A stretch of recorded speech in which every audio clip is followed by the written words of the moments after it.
Good evening friends. আমাৰ এজাৰগুৰি যুৱ সমাজ আৰু কাৱৈমাৰী অঞ্চলৰ ৰাইজৰ উদ্যোগত যি দিবানৈশক কেৰম খেলৰ আয়োজন কৰা হৈছিলে, এই প্ৰতিযোগিতাৰ হ'ল যোৱা ৰাতি খেল শেষ হ'ল। আৰু এই বিজয়ীসকলৰ ভিতৰতে প্ৰথম বিজয়ী দল আছিলে বিৰাজ হাজৰিকা আৰু প্ৰাঞ্জল হাজৰিকাৰ দল, টিয়কৰ তেখেতসকল। আৰু দ্বিতীয় বিজয়ী দল আছিলে আঞ্জামুল হক, টিয়কৰে আঞ্জামুল হকৰ দল। আৰু তৃতীয় বিজয়ী লাভ কৰিছিলে গেলেকীৰ শিৱসাগৰ গেলেকীৰ এটা দলে। গতিকে খুব দেৰিকৈ প্ৰায় 3:30 বজাতে খেলখনৰ সামৰণি হয়। গতিকে এইখিনিতে সকলোলৈকে বহুত বহুত ধন্যবাদ জ্ঞাপন কৰিছোঁ। আৰু খেলখনৰ কিছু অংশ আপোনালোকক দেখাবলৈ যত্ন কৰিলোঁ। একেবাৰে শেষত যি খেল হৈছিলে আৰু ইয়াৰ পৰা পুৰস্কাৰ প্ৰদানৰ কিছু দৃশ্য আপোনালোকৰ আগলৈ আগবঢ়ালোঁ।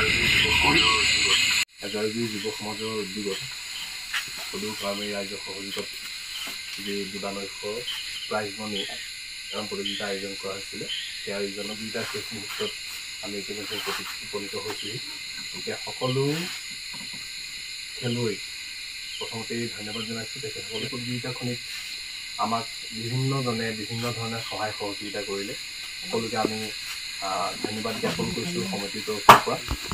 আৰু আশা ৰাখিছোঁ আমাৰ এই যি আশাসলীয়া প্ৰচেষ্টা আছিলে, এই প্ৰচেষ্টা পৰৱৰ্তী সময়তো অটুট থাকিব। কিছু সময় আগতেই আমাৰ এই খেলখনৰ ফলাফল আমি পালোঁ, যথেষ্ট পলমেই হৈছে।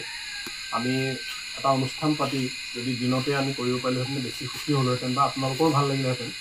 কিন্তু এতিয়া যিহেতু প্ৰত্যেকজনেই আপোনালোকৰো হয়তো কাৰোবাৰ কৰ্মব্যস্ততা আছে, ৰাতি কৰিব লগা হৈছে। আমাৰ উদ্যোক্তাসকলেও তেনেকুৱাই, আমি সময় সুবিধা এনেধৰণেহে কৰিব পাৰিছোঁ। গতিকে কোনো আক্ষেপ ৰাখিব নালাগে। আৰু আমিও এয়া সময়ৰ আহ্বান বুলি ধৰি লৈছোঁ। এতিয়া মই দ্বিতীয় পুৰস্কাৰ আৰু তৃতীয় পুৰস্কাৰ পাইছে তেওঁলোকৰ নাম মই ঘোষণা কৰিবলৈ অনুৰোধ জনাইছোঁ।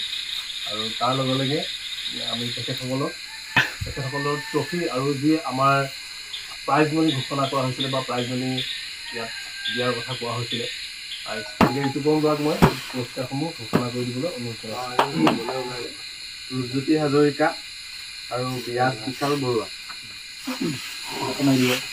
ট্ৰফি আৰু নগদ ধন আৰু এখনি মানপত্ৰৰে এখনকৈ মানপত্ৰে আমি তেখেতসকলক আজিৰ এই প্ৰতিযোগিতাৰ বিজয়ী দল হিচাপে আমি অভিনন্দনো জনাইছোঁ। এতিয়া হাত চাপৰি তেওঁলোকক লাগিব নহওক